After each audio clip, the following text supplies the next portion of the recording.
In this video, I want to have a look at unordered arrangements. So let's start by looking at a problem. It says, at an art show, there are 2 honourable mention awards to be given out. 7 of the artworks are eligible, and they belong to Jess, Adam, Nat, Chris, Ben, Sam, and Kate. And it asks us how many different pairs of artworks can be chosen.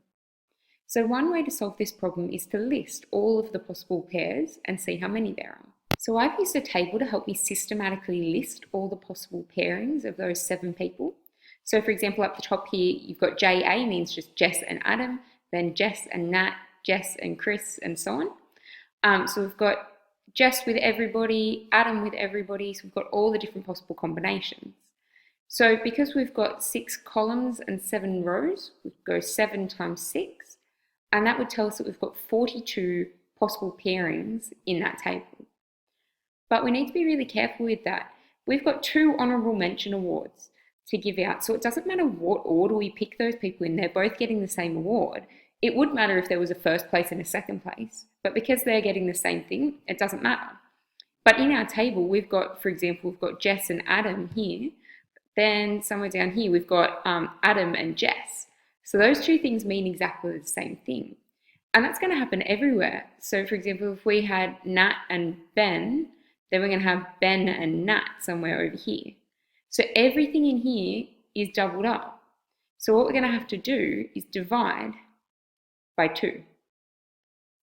And the reason that happens is that if we've got 2 people, the number of possible ways we can arrange them is 2 times 1. Okay, so that's using 2 factorial. So the number of possible ways we can arrange 2 different people is 2 times 1. So we're going to divide by that 2 times 1, or in this case, it's just 2. So that would give us 42 divided by 2, which would give us 21 possible combinations for those pairs of people getting those awards. Let's have a look at a second example. It says students in a history class are presenting speeches for an assignment. In the first lesson, there's going to be 5 students who are chosen to present.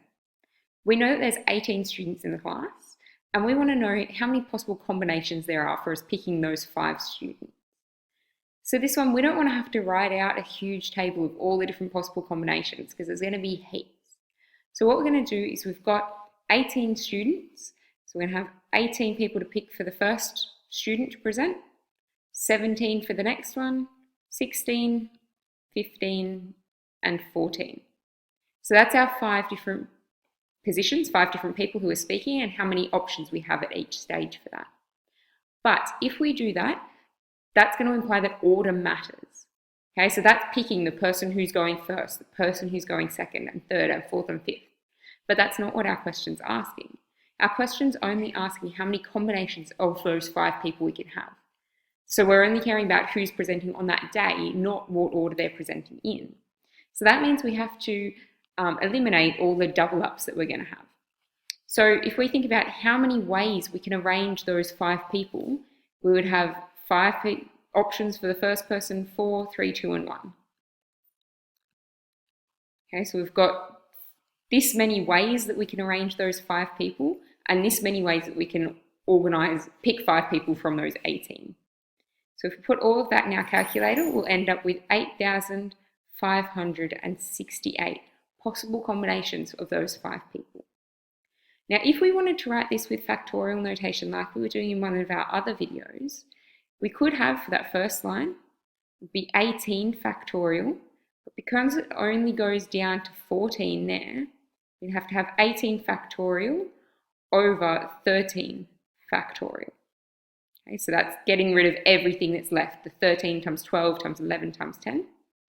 But we've also had to divide by this 5 factorial here. So we could write it like that as well, and that would come out to give us the same answer of 8,568. So those are a few examples of problems involving unordered arrangements.